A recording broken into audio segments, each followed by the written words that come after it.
Olá, me chamo Danilo. Hoje eu irei apresentar o trabalho de inteligência artificial, no qual foi criar um modelo, adaptar o modelo que anteriormente nós havíamos criado para classificar o dataset íris de maneira precisa nos três casos possíveis de flores.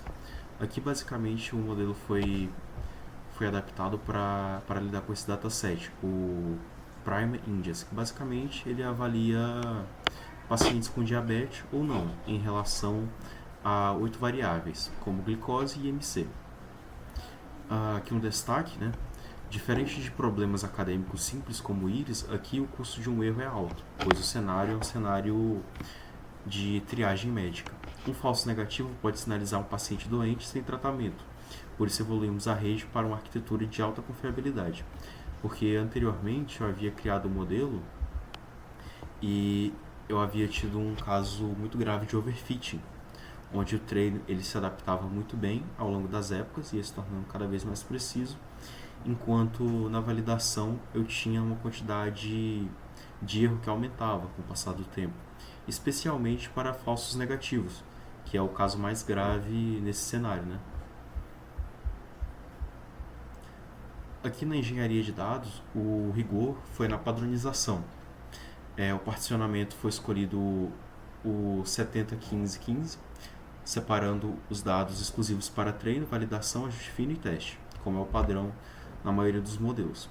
Foi usado o Stratify crucial para manter a proporção original de diabéticos em todas as divisões. A normalização, o Standard Scale, colocando todas as métricas na mesma escala para que a rede aprenda pela importância clínica, não pelo tamanho do número. Esse é um problema muito comum na estatística para avaliar o peso de alguma coluna, porque algumas colunas elas tendem a oscilar mais numericamente.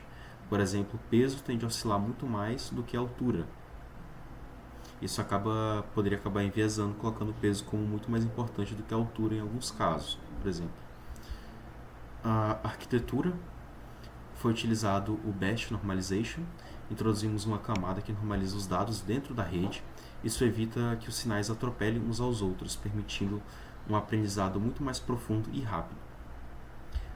Aqui foi escolhido o Leak Relu como um dos ajustes, porque basicamente o Relu, ele em alguns casos pode levar ao fenômeno de Dying Relu, onde ele recebe tantos dados negativos que ele acaba simplesmente começando a não exercer seu papel adequadamente. E aqui uma das soluções seria o Leak Relu.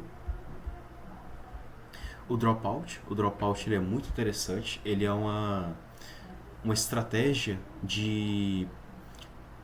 para evitar com que a rede decore certos dados, para impedir com que ela fique overfitting.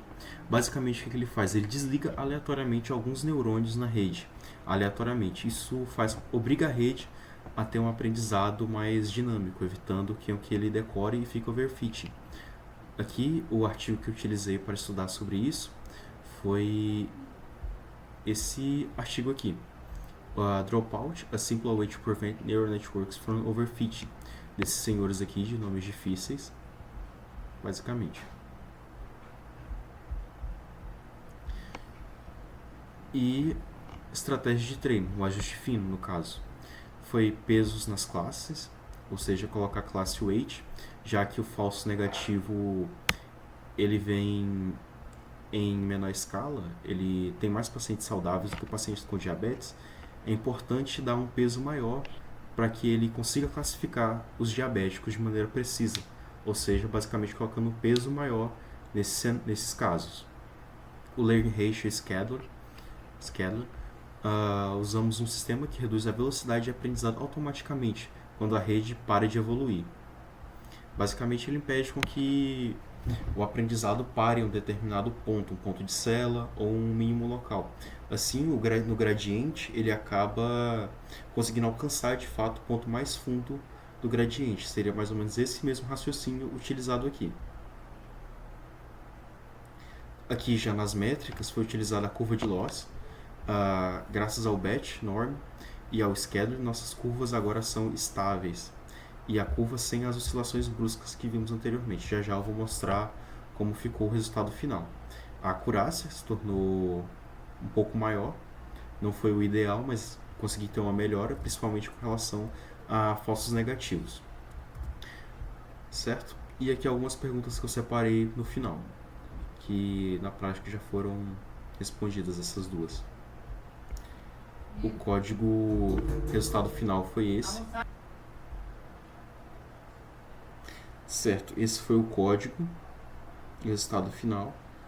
E o resultado final foi esse.